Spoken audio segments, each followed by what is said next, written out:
balita sa labas ng bansa, transparent solar cells na maaaring gamitin bilang bintana ng malalaking gusali, pinag-aaralan ngayon ng mga eksperto at anti-discrimination law sa estado ng Massachusetts.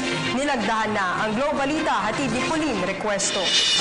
Pinag-aaralan ngayon ng mga eksperto ang paggamit ng mga bintana na kayang kumolekta ng solar energy. Gamit ang photovoltaics, magiging transparent ang solar cells na maaaring gamitin bilang bintana ng malalaking gusali. Bagamat mababa ang efficiency ng solar cells sa ngayon, malaki pa rin umano ang mababawas sa kuryenteng magmumula sa fossil fuels. Ayon sa Solar Windows Technologies, nakabuo na sila ng efficient at transparent na solar cells. Bukod dito, pwede ring magkaroon ng tint ang solar panels na nagpapataas sa efficiency nito.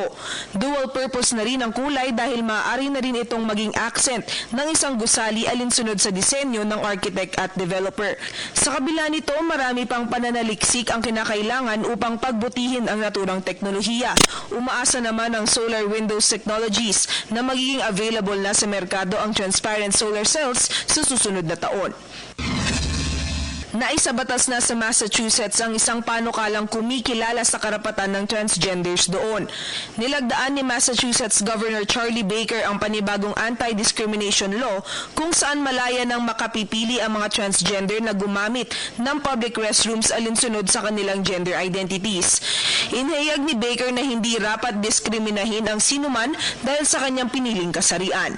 Pauline Requesto, PTV News. Hi, ako po si Aljo Bendijo. Subscribe na sa PTV YouTube channel. I-click lang ang subscribe button.